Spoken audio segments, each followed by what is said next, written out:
Hey, Friendly Geordies here from an impromptu setup in Perth. Yes, I've got a worse haircut than usual, but look, let's deflect the criticisms onto someone else, shall we? Know who this guy is? Some door-to-door salesman from the 50s? Kind of. That's David Crisafulli, and the good people of Queensland are about to elect him as Premier, and they are good people. The last time that I was in Queensland, I was in a bar, and some of them were being obnoxious. Very out of character for Queenslanders. They would be yelling at anybody who walked through the door. Oi! What's your name? Travis. Happy birthday to you. Then someone else comes in. What's your name? Scott. Happy birthday. And then, just because he's allowed, one of them starts whistling really loudly. And so some neckbeard sitting by himself says, Happy birthday to you. Hey, can you keep it down? Get a dog up ya. True story from Toowoomba. For international viewers, get a dog up here means go fuck a dog. It has absolutely nothing to do with this video, I just needed to get it on record. What this video is about though, is the fact that Queensland, with their infinite intellect, as is obvious from the previous story, looked at the experience in New South Wales and thought, that's what we need. Our own Southern Italian hero, now running, improvably, the most corrupt party in Australian history. What could go wrong? Crisafulli is currently crushing the current Queensland Premier, Stephen Miles, basically because Stephen Miles dared do the ultimate sin in the press's eyes, which is that he stands up to the special interests that advertise in their papers. And so, as a result, bring in the Italian... I'd like to say stallion, but he's small. He's very small. He's smaller than some of those old crotchety guys with the back that he's talking to. Look, so he's not a stallion, he's a pony. He's the media show pony, and they love showing all the tricks that he can do, such as regurgitating extremely bland talking points with accompanying political hand gestures. Double threat. Oh, and he'll cut all the environmental protections that Labor's put in place over the last decade. Triple threat. The question remains, however, is David Crisafulli as trustworthy as he looks? He started his political career in Townsville, which is famous for having more Get a dog up ya. dickheads per capita than anywhere else in the world. Well, maybe Phuket's gotta be. But it's also famous for being that mud pit in Lord of the Rings that spawns all of the most subservient of Murdoch's orcs. And so, corporate toadying is all this man knows. As such, in 2015, Crisafulli was a vital part of Queensland history, being part of a government so despised that it was ousted after just one term. After one term, the people of Queensland said, Get a dog up ya. not just a one-term wonder, look at the majority they had. They're the blue dots. They got wiped from that position, and Crisafulli was one of those dandelion seeds that you poof, went off to the ether. And as he was floating around in the air, he started to think, I mean, if I can't enter public service for the purpose of undermining it, what else can I do with my life, Stooge? If only he realised he would have made a sick manager at Retrovision. Unfortunately, like every Liberal reflecting on their mistakes in office, they say, no, us firing 14,000 public servants to pay for a massive privately owned coal mine that could only exist with government subsidies wasn't the problem. It's that we didn't sell it well enough, cuz. But apart from the selling of the destroying of the fabric of society, you know, gutting the public service until it's no longer functional, what did he think about the actual destroying the fabric of society part of the Newman government? Well, in his own words, it was, quote, responsible and calculated. I mean, you hated him the first time, Queensland. Now you want a guy that was part of that government who doesn't see anything wrong with that government, apart from the fact that it wasn't very good at lying to you. You want that dandelion seed that you blew out of Parliament to gush its way back into the Premier's chair, do you? Why? His character? Well, let's have a look at it. Not that we have to, because the older I get, I think, no, the old adage is wrong. You absolutely can judge a book by its cover, and judging by this cover, this book's going to be mad. Back in Townsville, Crisafulli used his powers as a local government minister to sign off on a secret, lucrative land deal between Brisbane City Council and an LNP donor. Of course he did. This is the man who you are going to elect as Premier. BMI donated $80,000 to the LNP over the span of 4 years, not only got the property without it going to public tender, as it is legally required to do, but also BMI got it for more than $100,000 less than market value. So not only did these LNP donors get this piece of public land with no competition whatsoever, but they also got it cheap. I'd say that it pays to donate to the LNP, but as these LNP donors have assured us, and I quote, they don't think they got any special treatment. Queensland, you want to replace Labor, whose local minister Jackie Trad was faced with a similar situation and flat out refused it, but also, in recent years, they have introduced the toughest anti-corruption laws in the country. While the press was going on and fucking on about Laptop Gate, total beat up, they knew it was a beat up, it was just to give off the illusion that Palaszczuk was corrupt when she in fact wasn't. While you had Chris Fully signing off on cheap land deals, nothing in the Courier Mail about that. Nothing in the Courier Mail about the fact that this was just one of the dozens of ministerial exemptions that Chris Fully did in his time, stating that BMI had nothing to do with his decision making, and I quote, I had a simple rule. If council put forward a case and it was in the public interest and there was a valuation to ensure ratepayers' dollars were protected, I'd back the council. Public interest, eh? Interesting.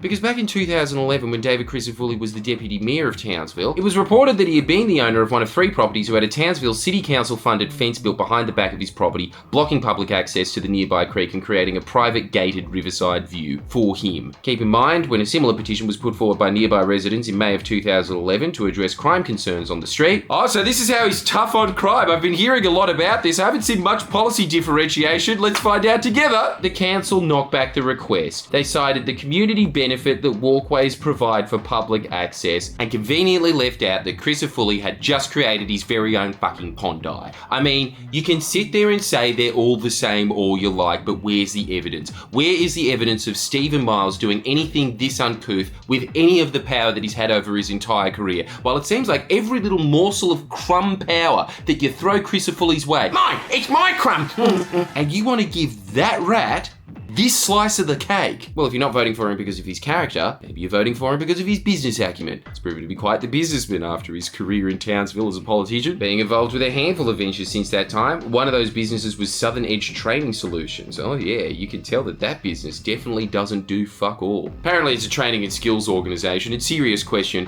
Have you ever walked out of one of those and thought, yes, I leveled up? David was the director of one of these businesses for a short period of time, and I do say was because the company went into liquidation just 3 months after he resigned as director. Wow, when the Liberals say, I want the government to be run like a business, I sure hope they don't mean fucking Chris Fully's business. It sparked an investigation by the Australian Skills Quality Authority, and any crypto bro watching, I don't know enough about your world, but this really seems like a pump and dump. Listen. David says this. The company was profitable during my short tenure and the deal to inject capital from a new owner was signed prior to my departure. Oh, that's a good timing. I remain a large creditor of the company, having not been paid for my services. I think he was either in on the scam or was scammed. And if he was scammed, Brian Legend lives up there. How would you like a return on the Queensland Investment Corporation of 5 million% in 1 year? Oh, that's heaps of percent, cuz. In April of 2019, David Crisafulli established Revelot Proprietary Limited, but failed to declare his interest in this company until August of that year. And by the time this issue was reported in October of 2019, David had declared his interest in certain assets of the company,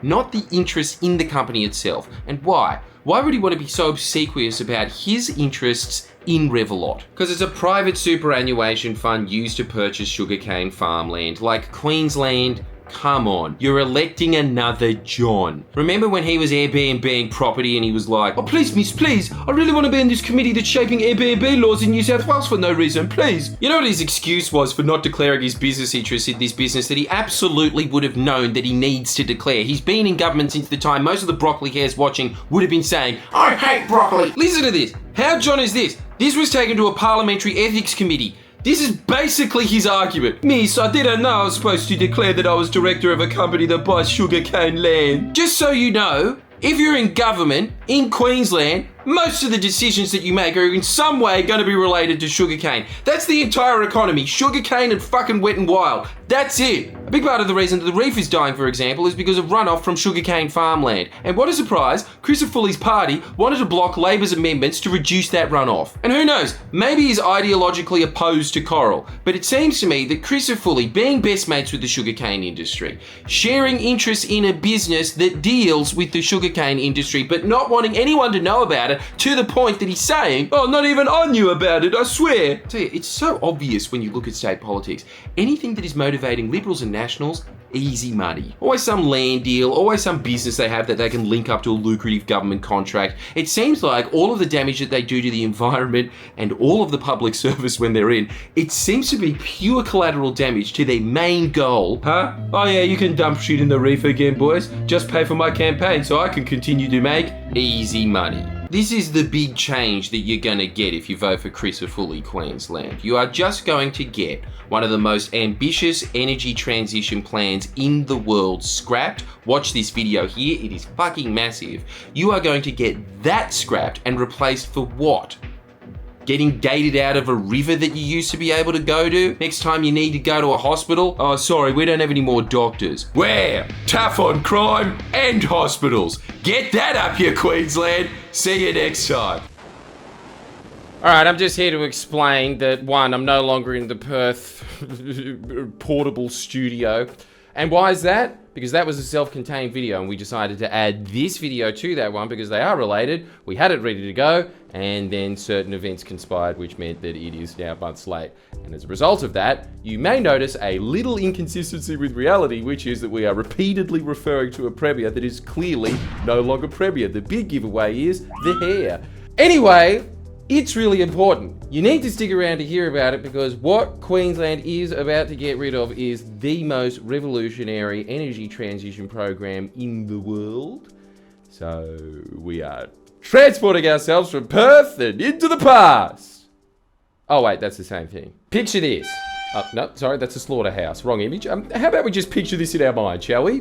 A $62 billion self-sustaining renewable energy grid that will blitz past all previous energy targets. We're talking a state-of-the-art system that would make that Saudi Arabian mirror look like this old shit nearby. A system that would create 100,000 jobs for both blue and white-collar workers. And before Matt Canavan starts screaming, what about coal jobs? Ah, yes. The man that paints his face with fake coal dust for photo ops. Now there's a man who cares about his image of being a man who cares. But don't you worry, Matt, those jobs will be kept, so I'm sure you're just gonna flip your tune on this one. An energy system that would expand the economy by more than $25 billion by 2040, as well as reduce everyone's energy bills, as well as place Queensland. Remember, this is the state where you have to go. No, just to be clear, I'm not doing a minstrel act. This is supposed to be coal, okay? Queensland, a world leader in the fight on climate change. Queensland, and best of all Queensland, you're not paying for it. This money is coming from the tax that Queensland Labor put on coal companies, and so, obviously, seeing as this is a world-leading policy, this is absolutely visionary, the press are fawning all over it, and, no, I forgot, the coal industry hates it, so there's a total blackout. Ooh, I thought coal was supposed to keep the lights on. Judging by the polling, Labor is in grave peril, and when you look at the numbers, it's that classic Australian thing of, I'm tired of having a competent government, let's give the other guys a go. I'm telling you, this country lives by the mantra, if it's not broken, don't fix it, until it comes to politics. Look, they think she's been a good premier, but she's run out of ideas. What? No one has a better idea on earth. This beats the fucking Dubai sand world, doesn't it? What are the opposition leaders' ideas? Nothing. Oh, I do want to do something on crime, and oh, no, they're already doing it and it's going down. Yes, I'm up in the polls anyway. Ideas, man. Conveniently in a state dominated by the Murdoch press. Just so we're crystal clear on how big this energy plan is, when Americans say, oh, West Virginia's coal country, fuck off it is. If we ever became a republic, Queensland would rename itself Coal Country, and this announcement puts what is essentially this giant piece of coal on track to be run by 70% renewable energy in just 8 years, smashing their previous targets. And seeing as opposition leader David Christopherly didn't support the last target, actually I don't know why I said that, I think Queenslanders will hear that and think, yes, Christopherly is being very sensible with these targets. Thank you for bringing this to my attention, Geordies. Just admit you saying sensible is a euphemism for I'm lazy, you state of surfies and drunks. I get it, you like lazy. How's this for lazy? All you have to do in the next election is put who's already in Premier back into being Premier instead of this boot polish hair-dyed 50 salesman. Look at this cunt. Evening, ma'am. Is your mother home? How are you? All you have to do is keep everything as it is and you save $150 on electricity bills. That's 3 cartons of Great Northerns. This new energy grid will be completely owned by you instead of coal companies that stick you every time they can with price hikes, at least until the Queensland LNP inevitably gets in. When Queensland fucks up and votes a bit, they'll privatise it immediately. But still, $150 on electricity bills. to put it another way, that's 7 of those stupid wigs you like. Now look, I've done enough of these videos to know that a bunch of sentient cars will write in the comments, what happens when the wind stops blowing? Poof. Well, I was going to explain what happens through interpretive dance, but the poof remark made me rethink my approach. The world's largest hydro pump is what happens. Come on, guys, you love big things. Oh wait, that's right, you close the big pineapple. Fuck you. It'll pump water uphill when the wind is blowing, and so when it's not blowing, it'll go...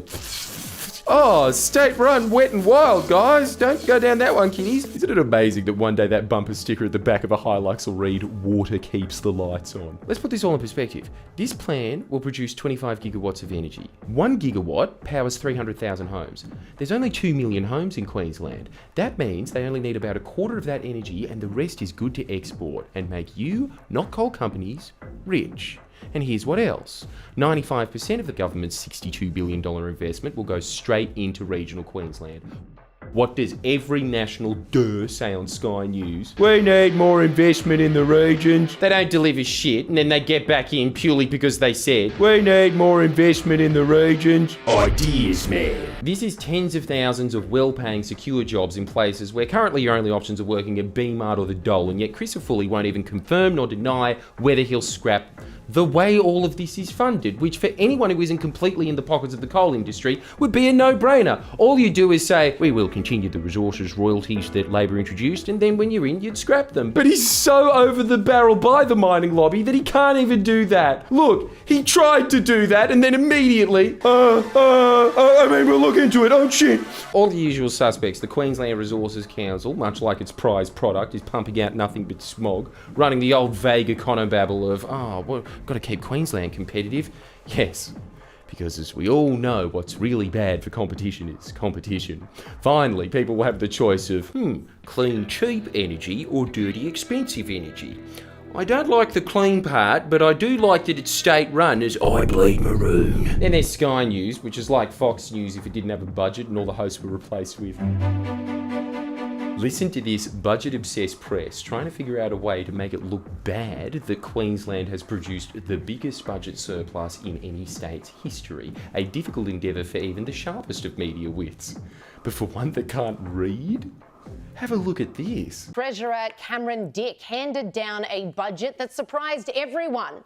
There was a projected $1 billion deficit. Instead, this smiling treasurer got to absolutely trumpet the biggest surplus of any state in the history of Australia. Remember those new coal royalties that the government decided to crack down on coal giants with in last year's budget? Those 3 tiers, well, they've worked a treat, handing the state a $12.3 billion deficit.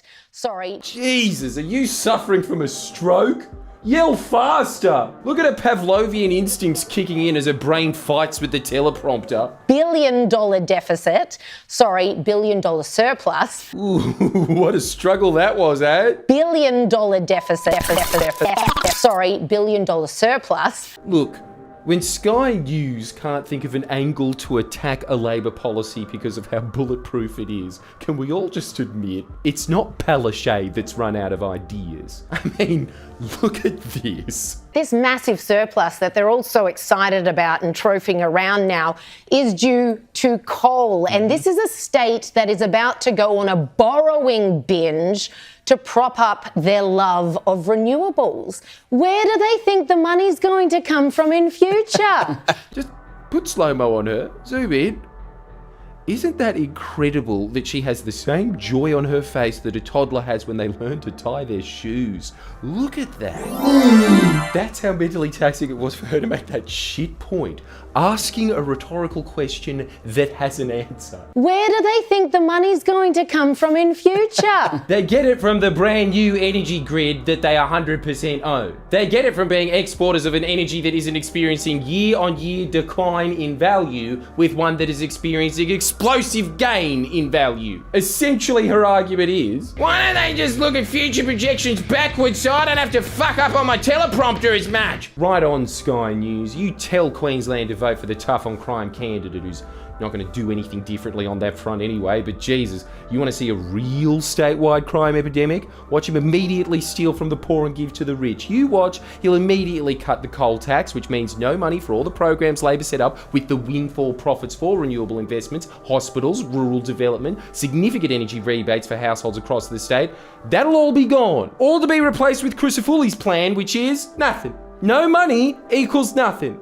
To steal some wise words. Where do they think the money's going to come from in future? What a popular message Sky News confoundingly is finding extremely difficult to sell, as highlighted in their own fucking Vox pod, which, before we get into that, just look, why is this man so hairy? He looks like one of these things. Anyway, that thing's out on the street. Global warming, obviously, yeah. And if we've got plenty here, why not make the most of it, or at least make money on selling it to others? Because if you're going to meet your net zero targets, you'll never do it. They continue to mine coal, and the planet's dying, and you've got your part to play in it. I don't actually. I think we should have a balanced approach to energy production, and that's just one of them. Look, I think the writing's on the wall, and I think it's interesting that we still have big clients for it, but we stand back and go, we're not creating the problem, but we're exporting it. So yes, I think in the long term, we need to step back. I think absolutely, yeah. I think we've been doing it for far too long. I think Australia should stop mining coal. We've damaged the environment sufficiently. Why did you show that? Let's just go through those numbers, shall we? 5 anti-coal, 1 neutral, 1 pro-coal. With numbers like that, you know the hair monster's even secretly thinking, I think it's a good idea, I'm just too scared. Anyway, I should stop being so mean to him. He's clearly a chubby 13-year-old that gets past the security guard at Sky by gluing a fake beard on his face. This reaction, though, on Sky News did get me thinking, this is a popular, and I mean popular policy, as it should be, as the press is doing everything they can to either spin it or completely avoid it, which is why, come on Queensland, tell a couple of Queenslanders you know about Labor's Green Jobs and Energy Plan. Can you imagine how much better your state would be if it was implemented versus how much worse it'll be if it's not? To read more on this, Friendly Geordie's The Facts, links in the comments. It's got all of this info without the smut. If you're in Queensland, you gotta tell a couple of people, do you want a $62 billion energy wonder grid that you own and don't have to pay for, that will make your energy cheaper and will give 100,000 Queenslanders well-paying secure jobs? Or do you want this cheap, boot-polished, slick-back hair car salesman to give that same money to out-of-state cats? Don't let the unbelievably greedy, evil mining companies pull another one over you. What they're doing to Palaszczuk now is exactly what they did to Rudd. They're trying to instigate a leadership coup. They're creating all sorts of targeted scare campaigns. Every time you see one of these, she's killing farmers, she's killing fishermen, she's killing people, crime wave. Just remember, at the core of all of that is this. Her true crime is daring to be a premier with a vision. So remember, Queensland, fool me once, shame on you. Fool me twice, and you're talking to a Queenslander. Go the Blues! No, I'm just kidding. I don't really care about the rugby at all. I'm not a stupid rock-ape Queenslander. Now go tell your parents that a New South Welshman told you who to vote for. It'll definitely work.